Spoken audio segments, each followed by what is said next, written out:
Alors il ne faut pas être geek, il faut être technophile. Alors technophile, c'est être à l'aise avec la technologie, avec son usage principalement. Pas forcément obligé d'être un très très gros codeur ou technicien, mais il faut aimer voilà, découvrir les nouvelles choses, regarder finalement comment les gens prennent en main ces nouveaux outils. Et du coup, j'utiliserai plus le terme technophile que geek, qui a un fort côté ludique, collectionneur de figurines, etc., qui n'est pas nécessaire pour faire ce job.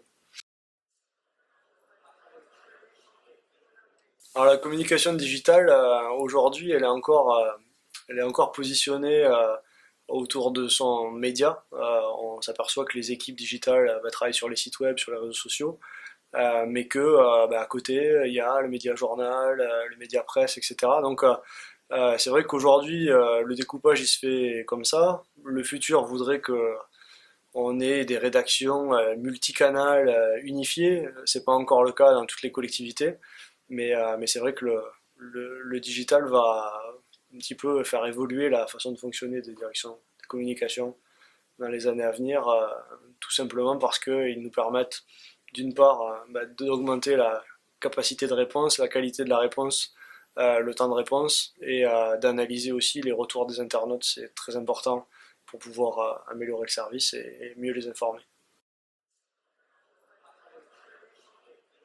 Et sur la stratégie digitale de manière globale, clairement, dès 2008, on a fait un choix stratégique, et ce choix était de considérer que le web ne serait plus du web de requêtes. On n'allait pas toute notre vie taper des requêtes sur Google pour savoir quelque chose. Donc on a considéré, voilà, dès 2008, que le web allait se tourner vers le surf de la recommandation via les réseaux sociaux, via l'avancée technologique et l'utilisation de cette techno. Donc on a décidé d'enclencher un travail spécifique sur le web social pour permettre quelque part de présenter l'offre de services, de présenter tout ce que la ville fait pour ses citoyens, alors qu'elle ne le recherche pas forcément.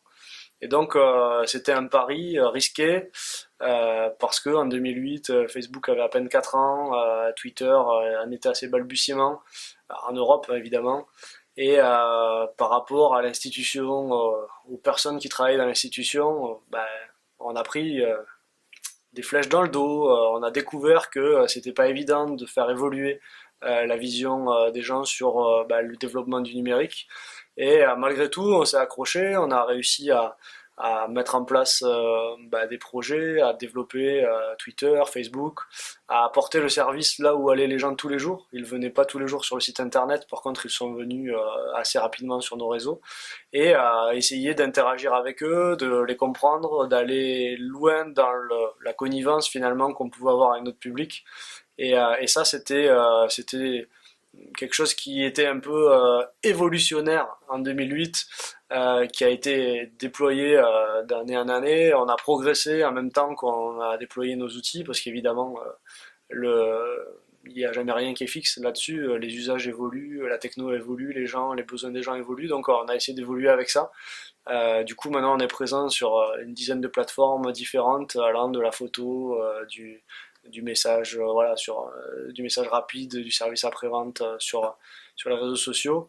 Donc c'est vrai que cette vision finalement très ouverte vers les citoyens, cette vision presque marketing qui dit ils viennent nous voir, ils viennent nous requêter, puis on va aussi nous leur donner de l'info là où ils vont pas forcément venir chercher de l'info. Ça c'est quelque chose dont je suis assez fier dans le développement d'une collectivité sur le numérique sur les dernières années. Et voilà, le fait d'avoir été leader sur le sujet,